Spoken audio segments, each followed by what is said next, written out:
વિરામ બાદ આપનું સ્વાગત છે। સ્વર્ણિમ ગુજરાતની ઉજવણી અમદાવાદના સરદાર પટેલ સ્ટેડિયમમાં થવાની છે। સ્વર્ણિમ ગુજરાત સમારોહ કાર્યક્રમમાં ગુજરાતનું ગૌરવગાન તૈયાર કરવાનું શ્રેય ઉત્તર પ્રદેશના જગદીશ પ્રસાદને મળ્યું છે। તો જોઈએ જગદીશ પ્રસાદ અને તેમના ગુજરાત ગૌરવગાન અંગેનું આ વિશેષ અહેવાલ। आप જોઈ રહ્યા છો તે છે ઉત્તર પ્રદેશના ગોરખપુરના વતની જગદીશ પ્રસાદ ગોરખપુરી। ઉત્તર પ્રદેશમાં કોઈ સ્થાયી નોકરી નહીં મળતા જગદીશ પ્રસાદે ગુજરાતમાં અને મેગા સિટી અમદાવાદ ઉપર પસંદગી ઉતારી। 12 વર્ષથી તેઓ અમદાવાદમાં જ સ્થાયી થયા છે। તેઓ ગીત લખવાનો અને ગાવાનો અનોખો શોખ ધરાવે છે।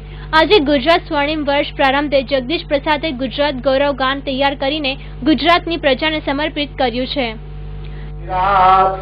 गगनचुंबी हिमालय पर्वत भारत मानु ताज छे ओने भारत मानु हृदय जय जय गरवी गुजरात छे जय गरवी गुजरात जय जय गरवी गुजरात जय गरवी गुजरात जय जय गरवी गुजरात।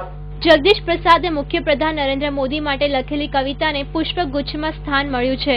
આ ઉપરાંત તેઓએ કલમથી લખેલા આ કંઠિત કરેલા ગાનને સિવિલ ડિફેન્સ ઉપરાંત ગુજરાતના મુખ્યપ્રધાન અને અન્ય રાજ્યોના પ્રધાનોએ પણ આવકારીને સન્માન અને અભિનંદન પત્રો પાઠવ્યા છે। साहब ऐसा है कि मैंने केवल 12 कक्षा पास किया है और यहाँ अभी इग्नू में जो है टीवाई का अभी परीक्षा की तैयारी कर रहा हूँ। मैं चाहता हूँ कि बीए फाइनल कर लूँ तो ह्यूमन राइट्स पढ़ना चाहता हूँ, राष्ट्रीय मानवाधिकार, क्योंकि नीति से जिया हूँ चाणक्य नीति के अनुसार कि जहाँ सम्मान मिले वहीं जाना चाहिए, नहीं तो वतन छोड़ देना चाहिए।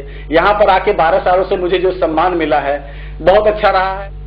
જગદીશ પ્રસાદનું કોઈ પક્ષને નહીં પરંતુ રાષ્ટ્રભાવનાને સમર્પિત છે। ત્યારે પરિવારના નિર્વાહ માટે તેઓ સ્થાયી નોકરીની શોધમાં છે। ત્યારે સ્વર્ણિમ ગુજરાત વર્ષમાં નવજીત કવિની અપેક્ષા પૂર્ણ થાય તે જ શુભેચ્છા। ઈટીવી સમાચાર, અમદાવાદ।